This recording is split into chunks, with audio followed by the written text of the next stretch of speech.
Segunda Crônicas, capítulo 21, verso 20. À luz dessa passagem, vamos meditar sobre o tema Não jogue sua vida fora. Diz assim a palavra de Deus. Era da idade de 32 anos quando começou a reinar e reinou 8 anos em Jerusalém. E foi sem deixar de si saudades. Sepultaram-no na cidade de Davi, porém não nos sepulcros dos reis. Que o Senhor nos abençoe. Afonso Celso de Assis Figueiredo é o nome do Visconde de Ouro Preto. Ele era um intelectual, um homem muito capaz, que por lealdade acompanhou o imperador Dom Pedro II ao exílio. E naquela ocasião ele escreveu uma obra-prima que retrata um pouco sobre a vida da família imperial no exílio depois do que aconteceu em novembro de 1889 em nosso país. E ele escreveu um livro, o título O Imperador no Exílio. É um livro muito instrutivo, emocionante. E há duas coisas que ficam evidentes no livro. Primeiro, o profundo amor de Dom Pedro II pelo país. Dom Pedro foi o maior brasileiro de todos os tempos. Ele amava o seu país e sofria muito de saudades da sua terra, do seu povo. Ele faleceu no dia 5 de dezembro de 1891, aos 66 anos de idade. E a história testemunha que houve um cortejo fúnebre pelas ruas de Paris, uma coisa impressionante. Chefes de Estado de várias partes da Europa. E ele foi velado na igreja de Madeleine, o último imperador das Américas, Dom Pedro II. No Rio de Janeiro, o principal jornal à época noticiou assim, quando o povo foi informado da morte de Dom Pedro II. O povo beijava com lágrimas do maior sentimento o retrato do monarca, notando-se em todos os presentes a mesma dor profundíssima. A população lamentando a morte do seu saudoso imperador Dom Pedro II. Ele de fato foi um chefe de Estado, homem culto, falava vários idiomas, desapegado, sempre disposto a servir e abençoar a sua nação. E ele deixou de fato muitas saudades. Até hoje, nós nunca nos recuperamos do que aconteceu naquela ocasião. No entanto, o rei Jeorão, acerca do qual li o epitáfio, Crônicas 21, 20, ele é o retrato oposto de Dom Pedro II. Jeorão foi um rei de Judá que, quando morreu, ao contrário do que aconteceu com Dom Pedro II, as pessoas disseram, vai tarde. Ele não deixou de si saudades, muito pelo contrário. Foi um homem perverso, um homem mau, que viveu e morreu de uma forma trágica. O cronista registra uma das coisas mais terríveis que se pode dizer sobre uma pessoa. Eu não sei o que estará no seu epitáfio, mas eu espero que não esteja o que está registrado acerca de Jeorão. Foi sem deixar de si saudades. Essa coisa é muito terrível. A Bíblia diz que a memória do justo será abençoada. Provérbios. E esse homem, Jeorão, é dono de uma biografia muito terrível. Agora, o que é curioso notar, quando a gente lê o capítulo inteiro, eu sugiro você fazer essa leitura do capítulo 21 de Segunda Crônicas, o que a gente percebe é que ele tinha alternativas.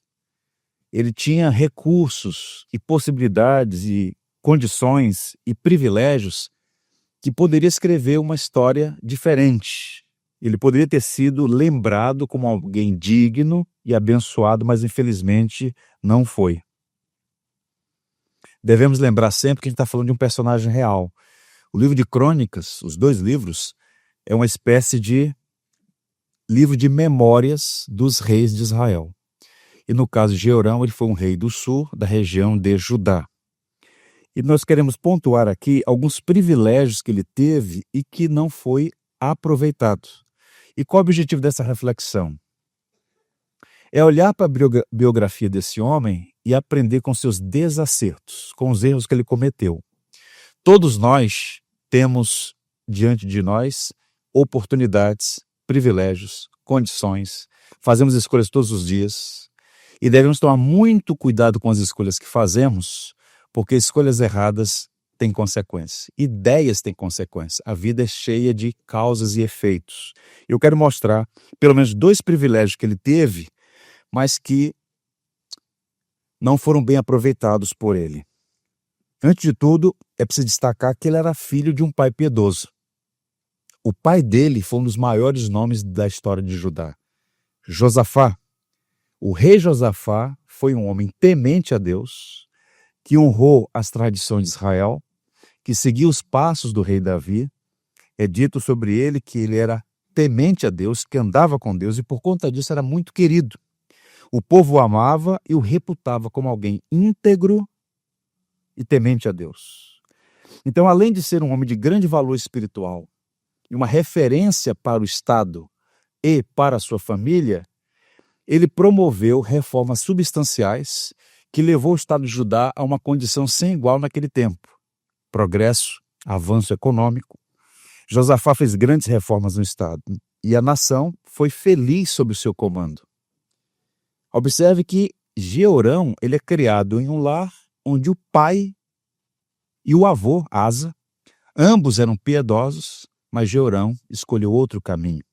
Ele teve, portanto, o privilégio de ter um pai piedoso e uma referência de governança, mas na vida pessoal e pública ele foi um desastre. E quando morreu, aos 40 anos de idade, foi dito, morreu sem deixar saudades. Não aproveitou a boa influência do pai que teve. Ele era primogênito, um aditivo aqui. Ele herdou o trono de Judá num período em que o reino estava em seu apogeu. Quando a gente lê o capítulo inteiro, os irmãos receberam terras, ouro, prata. Ele recebeu o trono. Por ser o primogênito, ele então dá sequência à dinastia e assume o trono de Judá. Ele assume a cadeira de Davi, o grande rei de Israel. Então vejam, 2 grandes privilégios. Filho de um pai piedoso, primogênito, herdou o trono. Agora, quais foram as decisões, quais foram os caminhos, as escolhas erradas que ele fez, que no transcurso da sua vida, quando da sua morte, levaram as pessoas a dizer, foi sem deixar saudades, morreu sem deixar saudades. Ele cometeu alguns erros, eu vou destacar alguns aqui.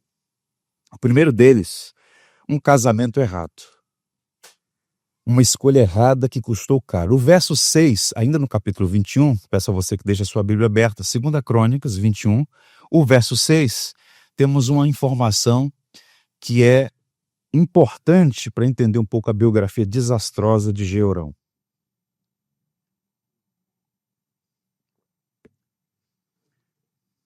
Andou nos caminhos dos reis de Israel, como a família de Acabe havia feito, pois se casou com uma filha de Acabe e fez o que o Senhor reprova. Então o casamento dele foi um erro. Ele se casou com a filha de Acabe e Jezabel. É curioso que o cronista diz que ele andou nos caminhos dos reis de Israel.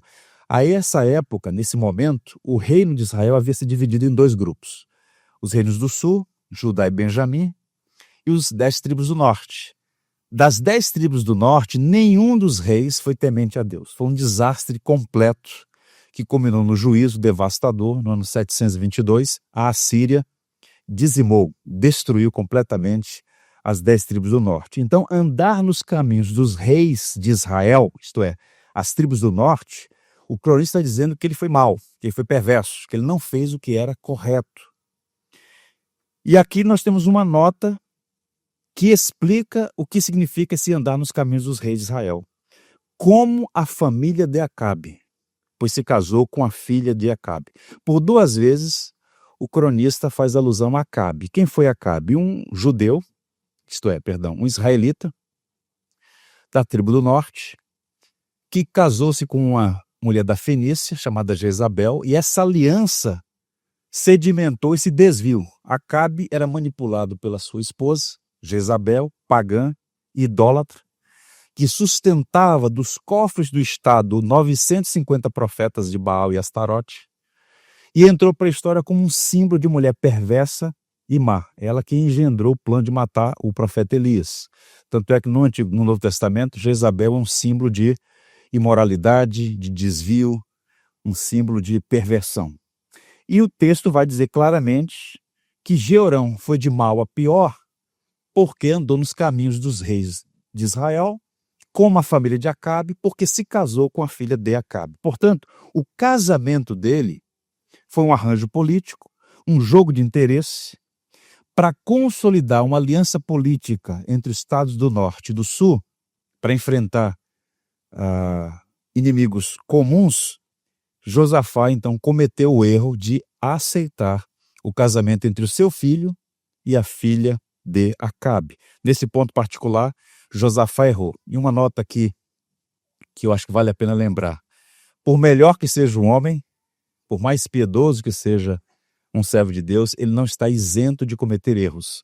Josafá era um servo de Deus, mas cometeu alguns erros. Um deles foi consentir com o casamento do seu filho com a filha de Acabe. E o processo qual foi? Paganização sem precedentes, tanto no norte quanto no sul, de modo que quando Josafá morre e seu filho assume o trono, ele imita o sogro, ele imita o paganismo do norte. Ele deveria seguir os caminhos do seu pai e do seu avô Asa, mas ele vai em outra direção. A filha deles era tal como eles, uma pessoa ímpia e sem temor a Deus, que influenciou a vida do jovem Jeorão. O que a gente aprende aqui, gente? Eu digo isso aqui com muito temor diante de Deus. O casamento foi instituído por Deus. É a primeira instituição, anterior ao Estado, anterior à própria igreja. O casamento não é um construto social, não é fruto de uma engenharia na universidade. Deus instituiu o casamento. Nós estamos num culto cristão que tem a palavra de Deus como fundamento das nossas crenças e práticas, e nós afirmamos que o casamento foi planejado por Deus. Pois bem, no entanto, o casamento, por conta da queda, por conta da introdução do pecado na história da humanidade, o casamento que foi projetado para ser um núcleo fundamental da família e da sociedade, uma fonte de bênçãos, de alegria, para o prazer do casal, para a procriação da raça e para espelhar a relação que há entre os membros da Trindade, o casamento, desde a queda, passa por provações, dificuldades das mais variadas e, por vezes, se torna uma fonte de angústias e lágrimas. Um casamento ruim pode trazer muitas dores ao casal e às famílias envolvidas.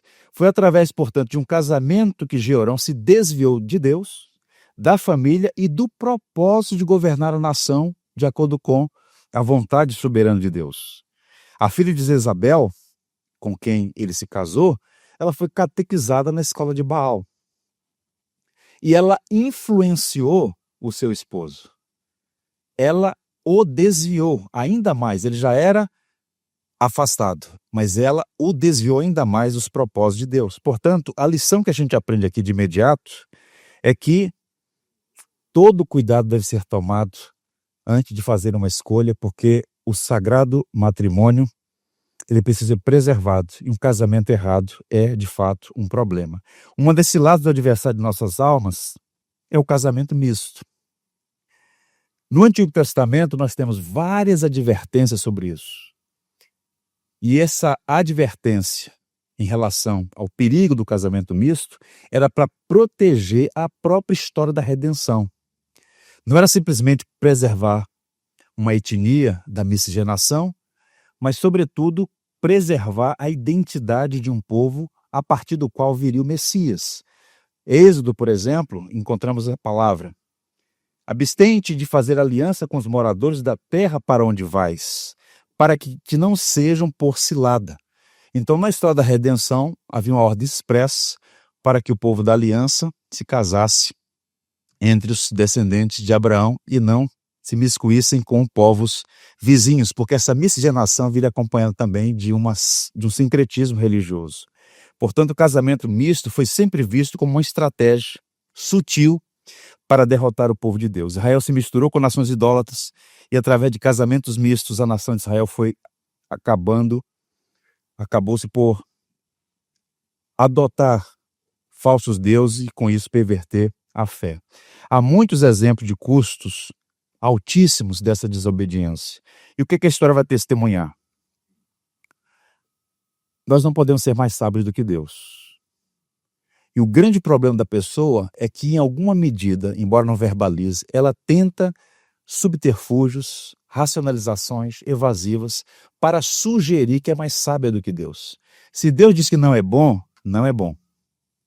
O que o casamento misto oferece? Via de regra, 3 possibilidades. A conversão do cônjuge incrédulo, 75% não se converte. O estudo do Instituto Gallup. Ou seja, 75% das pessoas que vai para o casamento, o não crente não se converte. Segunda possibilidade, esfriamento espiritual do cônjuge crente. Ou seja, ele acaba recebendo influência ao invés de influenciar. E uma terceira possibilidade, que também é difícil e complicada, a solidão espiritual do crente. Ele está presente, mas sua esposa não está. Ela está presente, mas o seu esposo não está. Então é por isso que Paulo é tão categórico, o apóstolo, a afirmar: casem-se somente no Senhor. Você está casado com alguém que não é crente? É seu dever permanecer casado, honrar o seu esposo, honrar a sua esposa. A Bíblia diz que o homem crente santifica a esposa não crente, que a mulher crente santifica o homem não crente. É seu dever amar. Esse pacto é indissolúvel, ele é vitalício. Mas se você ainda está numa condição de solteiro, numa condição de desimpedimento, lembre-se sempre, um casamento errado pode ser muito perigoso para a sua alma, para a sua família, para as pessoas que você mais ama. Portanto, eu dou aqui um apelo, especialmente aos solteiros. Cuidado com quem você se envolve emocionalmente. Pense bem e considere a palavra do Senhor antes de tomar uma das decisões mais importantes da sua vida. Seu coração é enganoso, não se iluda, seu coração é enganoso e pode levá-lo a uma decisão que tornará uma fonte de lágrimas. Eu gosto muito da frase de um teólogo inglês chamado William Gurnall. Gurnall escreveu muito sobre teologia prática e ele disse assim: nunca se una a alguém que se recusa a unir-se a Cristo. Esse é o princípio geral. Não se una a alguém que se recuse a unir-se a Cristo. Fiz um apelo aos solteiros, faço aqui um apelo aos pais. Instruam seus filhos e ore pelo casamento deles. O que está em jogo não é apenas a felicidade imediata de um casal.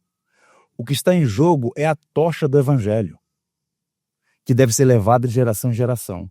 Uma família que a aliança é quebrada, um lar espiritualmente deficiente, vai ter dificuldades de levar adiante a tocha do Evangelho.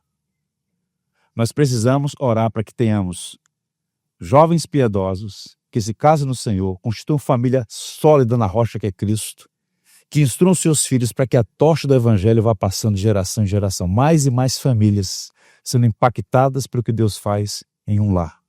Portanto, Georão decidiu, fez uma escolha errada e aquilo trouxe implicações para a vida dele, para a sua família e para o seu ministério como rei em Israel. Uma segunda escolha errada, um segundo elemento, a corrupção da família. Eu vou chamar de falta de afeição dentro da própria casa. O verso 4, ainda no capítulo 21, há uma nota aqui terrível, como todas as outras. E subindo Georão ao reino de seu pai, e havendo-se fortificado, o que está escrito? Matou a todos os seus irmãos à espada, como também alguns dos príncipes de Israel. Então vejam a mente perniciosa desse homem, chamado Georão. Ele é primogênito, o direito ao trono é dele, ele assume o reino. Ele se fortalece, engendra um plano, e quando ele já está consolidado no poder, ele mata os seus irmãos à espada. Um tipo de morte que era uma sentença contra traidores ou possíveis insurgentes. O que ele está fazendo é: não quero rivais, não quero ninguém supostamente ameaçando o meu poder. Ele mata à espada os próprios irmãos e alguns nobres que eventualmente poderiam se levantar contra a tirania dele. Então, como é que ele pôde fazer isso?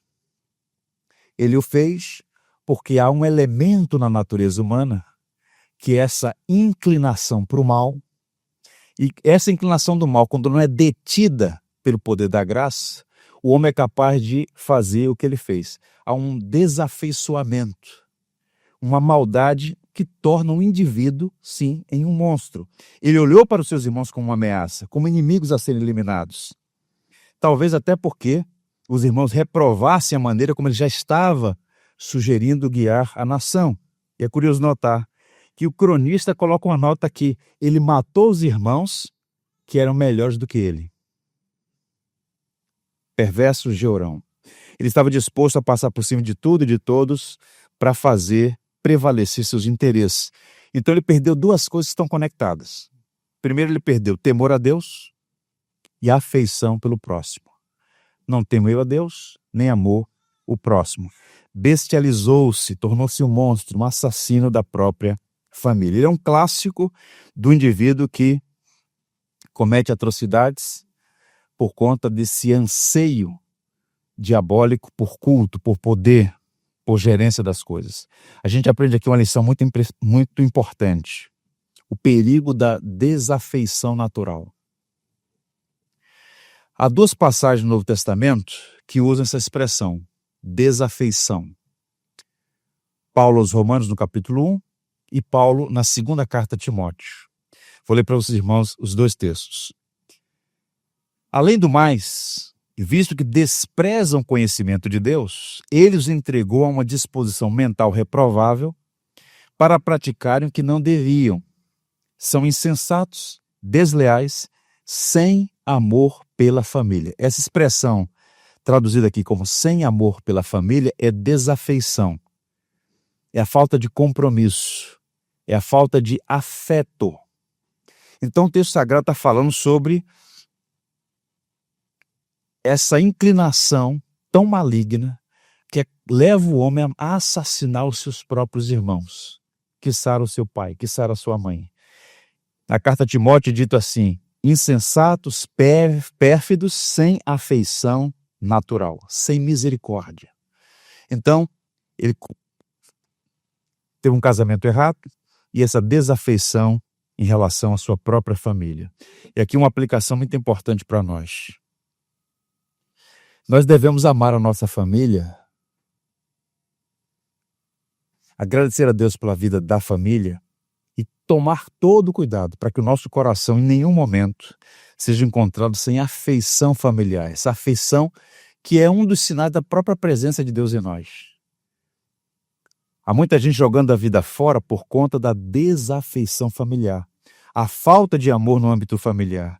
Muitos pecados abomináveis são resultado da falta de amor no ambiente familiar.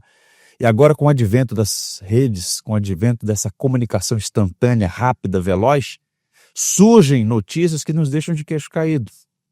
Aqui no Brasil nós temos casos famosos em que filhos planejaram o assassinato dos seus pais, em que pais assassinaram seus filhos. Esse fenômeno é chamado de desafeição.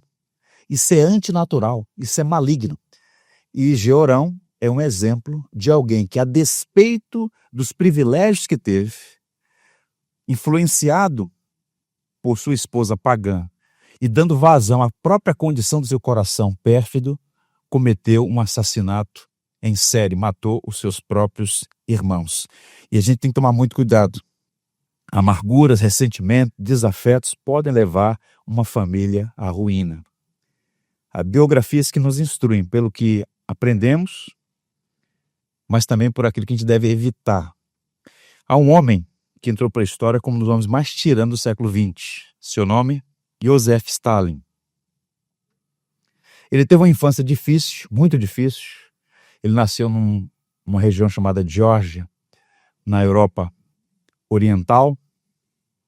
Perdeu o pai muito cedo, foi criado numa condição de muita adversidade, mas, curiosamente, teve oportunidades, teve privilégios.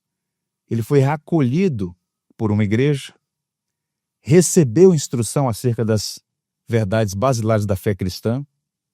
Curiosamente, tornou-se seminarista. Por 2 anos estudou no seminário ortodoxo russo. Mas chegou às mãos dele um livro que perverteu a sua fé incipiente, que o levou no futuro a se tornar um dos grandes genocidas da história. Quando ele leu a obra do Charles Darwin, A Origem das Espécies, aquilo foi a virada de chave para ele abandonar a verdade do Evangelho e seguir por um caminho de ruptura com essas verdades e se tornou, portanto, segundo ele, um ateu professo. E sob o regime czarista ele sofreu 7 detenções e deportações, até que acontece a Revolução Russa, em 1917. Ele é um dos que estão ali engendrados naquela revolução, que até hoje é marcada por tantos homicídios e desgraças. Ele vence os rivais políticos, se torna o grande cabeça da revolução e tem um histórico de assassinatos. Eu fico impressionado como alguns cristãos conseguem, e haverão de prestar contas a Deus, subscrever uma ideologia com rastro de morte.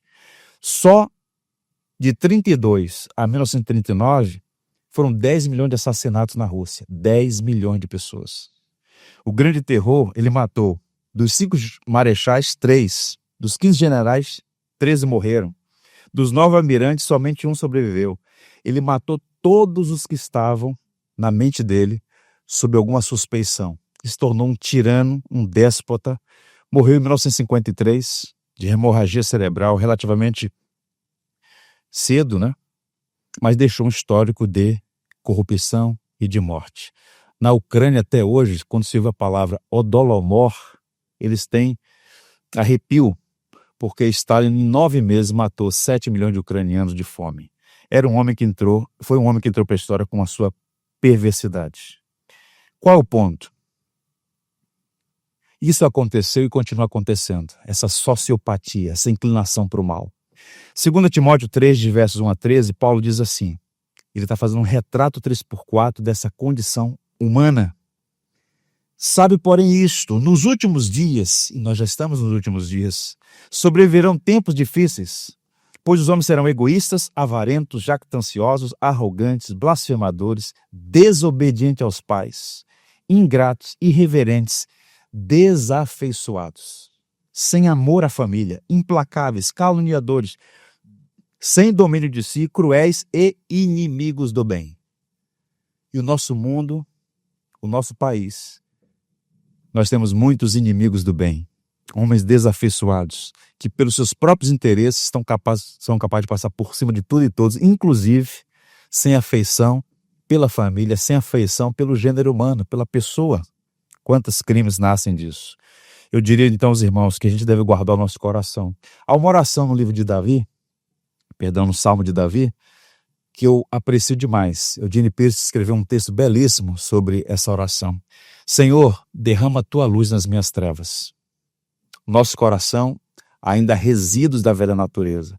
E a gente tem que tomar muito cuidado para não ficar alimentando ressentimentos, amarguras, para que não sejamos encontrados sem afeição pelo outro, especialmente pela família. Sua família certamente não é uma família perfeita.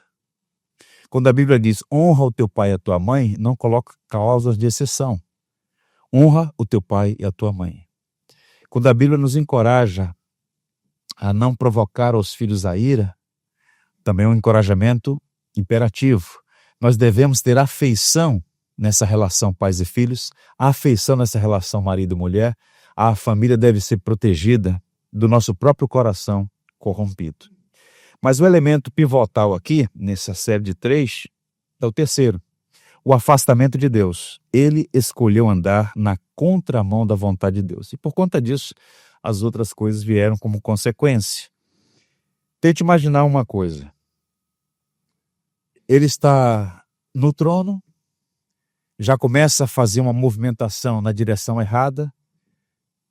Possivelmente os príncipes de Israel, ou mesmo os irmãos, já sinalizam um contentamento. Ele mata os irmãos à espada, mas ele recebe uma carta que ninguém gostaria de receber. Uma carta que vem do céu com uma palavra de juízo através do profeta Elias. Deus o interceptou com a mensagem do alto. Deus é tão misericordioso que Deus levanta meios para advertir. Aos que recebem advertência, a misericórdia o cobre. Ao refratar impenitente, o juízo o alcança. É sempre assim. E os versos 12 a 15, temos aqui um extrato da carta. Você já leu uma carta do céu? Eu vou ler para vocês um extrato dessa carta. Um e-mail que chegou lá das regiões celestiais para Acabe. Isto é, para Jeorão. Então lhe veio um escrito da parte de Elias, o profeta, que dizia: assim diz o Senhor Deus de teu pai, Davi, porquanto não andaste nos caminhos de Josafá, teu pai, e nos caminhos de Asa, rei de Judá. Veja que a introdução da carta. Você está num trono que pertence a Davi. A aliança que Deus fez com Davi. Você não está honrando isso. Não está honrando o Deus de Davi, nem do teu pai Josafá, nem do teu avô Asa. A carta já começa enquadrando ele. Mas andaste no caminho dos reis de Israel. Fizeste prostituir a Judá e aos moradores de Jerusalém, segundo a prostituição da casa de Acabe. E também mataste teus irmãos da casa de teu pai, melhores do que tu. Eis que o Senhor ferirá com grande flagelo ao teu povo, aos teus filhos, às tuas mulheres e todas as tuas fazendas. Tu também terás grande enfermidade por causa de uma doença em tuas entranhas, até que elas saiam de dia em dia por causa do mal. Uma palavra pesadíssima. Ele não apenas se desviou de Deus, mas induziu toda a nação a pecar. À semelhança do seu sogro Acabe, Jeorão vai de mal a pior, cada passo na direção errada, cada passo mais e mais distante do Senhor. As escolhas erradas que ele fez trouxe consequências. Ele cometeu a loucura de semear ventos e, como diz o provérbio, agora estava colhendo tempestades. E essa mensagem que recebe da parte de Deus por meio de Elias é uma palavra de condenação. Você sofrerá por conta das decisões erradas que você tomou e pela sua impenitência. Então ele é sentenciado e, de fato, o texto vai dizer que ele morreu 8 anos depois de assumir o trono, aos 40 anos de idade. Uma vida inteira jogada fora, uma vida inteira desperdiçada. Paulo aos Gálatas diz assim: não se deixe enganar, de Deus não se zomba, pois o que o homem semear, isso também colherá. Quem semeia para a sua carne, da carne colherá a destruição, mas quem semeia para o Espírito, do Espírito colherá a vida eterna. Paulo está falando aos Gálatas sobre essa relação entre escolhas erradas e consequências. Escolhas certas e consequências. A vida é feita de escolhas. E Deus não se deixa escarnecer. É possível que no primeiro momento, até por conta da nossa justiça, que funciona como uma teia de aranha, pega os pequenos e aos grandes, se deixa arrebentar por eles, há muita mentalidade de a injustiça. Nunca vai acontecer nada, vai terminar em pizza. Mas é um Deus no céu que é classificado, qualificado como um Deus justo que faz juízo na terra. E o que o homem semear, ele vai colher. Por isso a advertência, a exortação, não é, ou não tem outro propósito senão trazer o homem de volta. Deus não tem prazer na morte do ímpio, diz o texto bíblico. Deus quer e chama homens ao arrependimento. Portanto, lamentavelmente, Jeorão fez as escolhas erradas e por conta disso sofreu juízo da parte de Deus.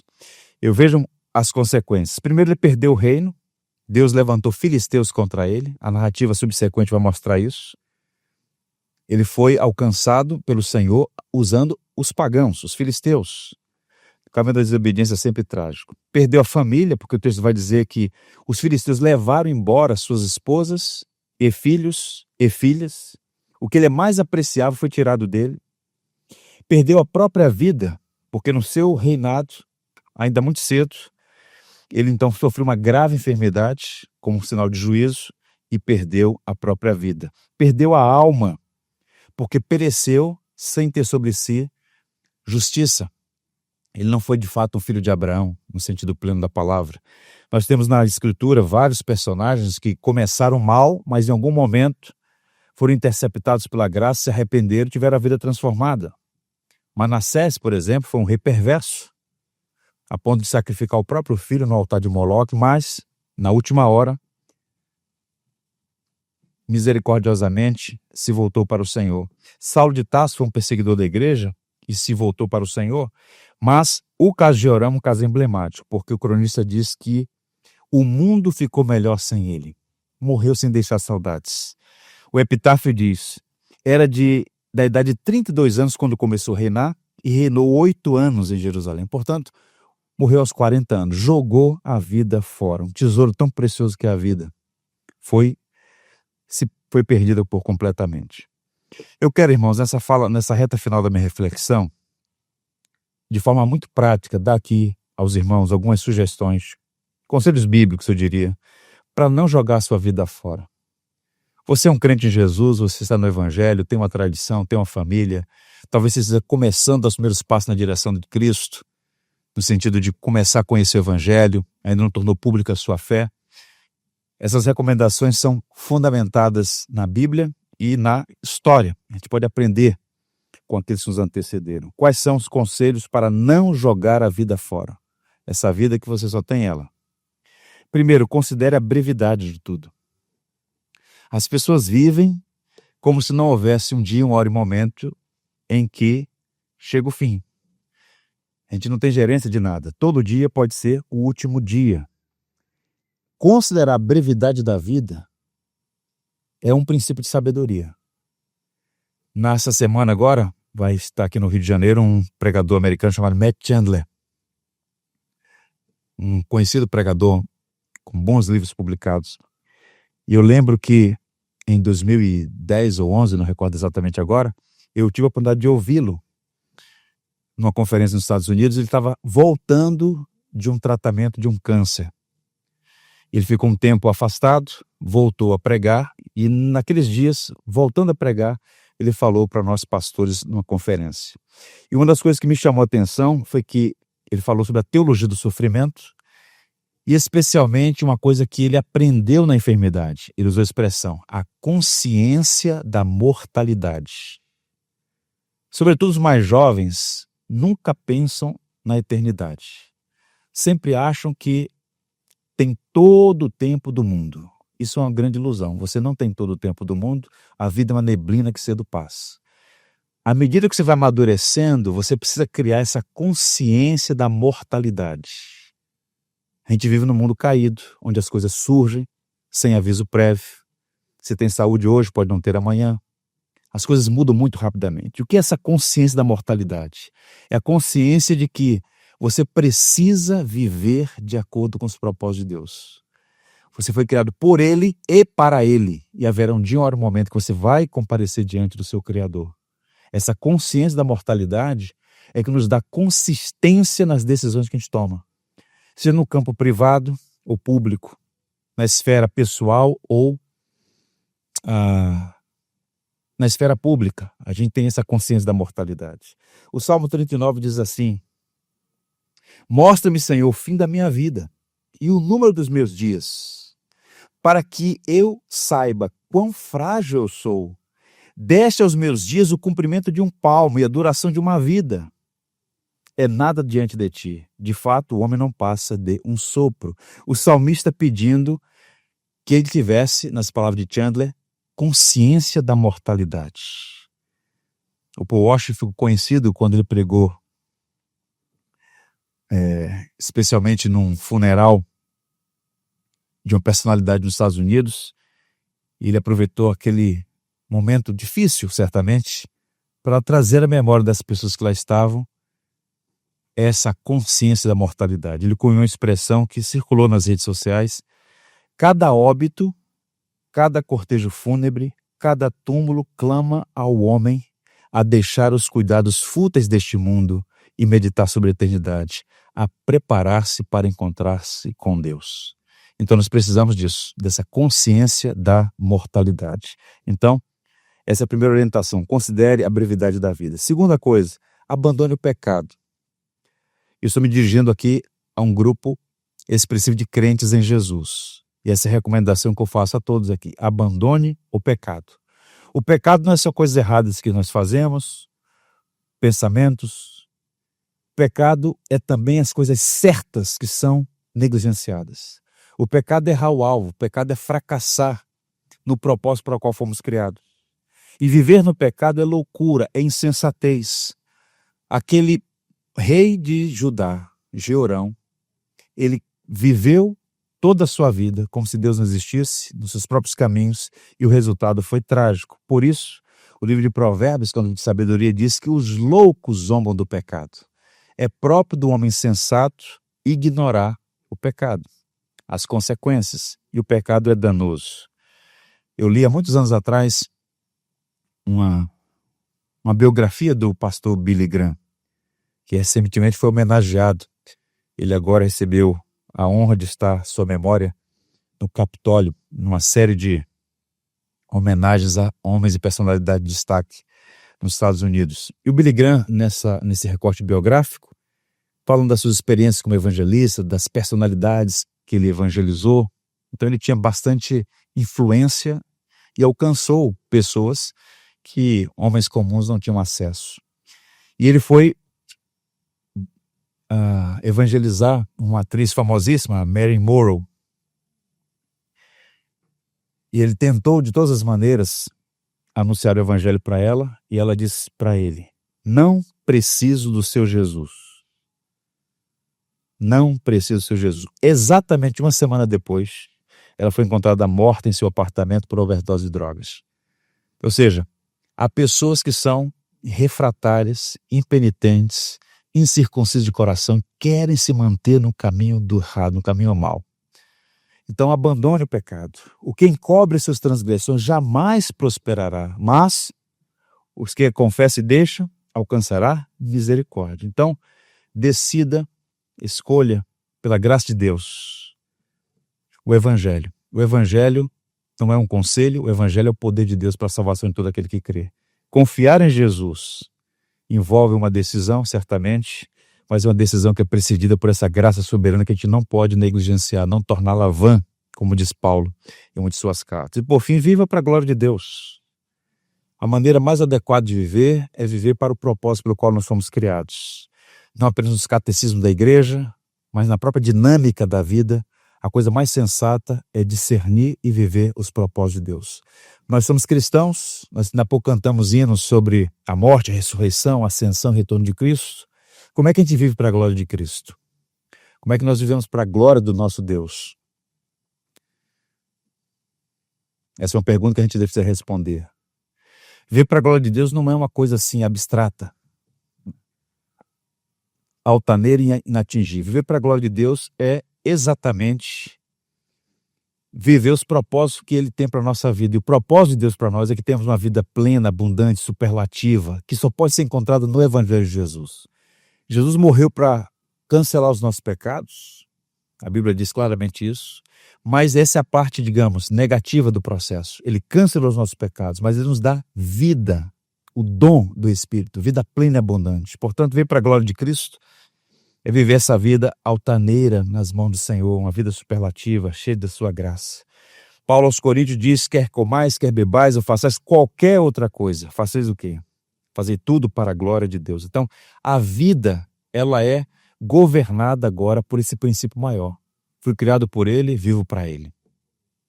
Então, as escolhas, as decisões, os afetos, toda a vida é movimentada em torno dessa pessoa bendita de Jesus. E assim, a gente evita jogar a vida fora, desperdiçar as oportunidades e, de fato, deixar a nossa contribuição para que outras pessoas possam ver a diferença que o Evangelho faz na nossa vida. Que o Senhor nos ajude, que o Senhor nos abençoe e que nenhum aqui seja encontrado desperdiçando a vida, mas pelo contrário, deixando-a guiar pelo Evangelho de nosso Senhor Jesus. Quero orar com os irmãos para em seguida nós cantarmos uma canção, oração, tão bela e tão instrutiva. Vamos orar, vamos falar com Deus. Senhor, temos diante de nós um personagem que é uma referência do que não devemos fazer. É um exemplo de escolhas insensatas. Jeorão se perdeu pelas escolhas estúpidas que fez. E a sua biografia está registrada para nós como um sinal do quão perigoso é viver como se o Senhor não existisse. Guarda o nosso coração, de modo que a nossa vida não seja desperdiçada. É tudo muito rápido, tudo muito breve, tudo muito incerto. Guarda o nosso coração de nós mesmos e permita que a Tua palavra possa guiar a nossa vida de modo que sejamos encontrados como sábios e não como tolos. Abençoa as famílias aqui representadas, Senhor. Que haja mais afeição, mais afeto, mais amor, mais cuidado.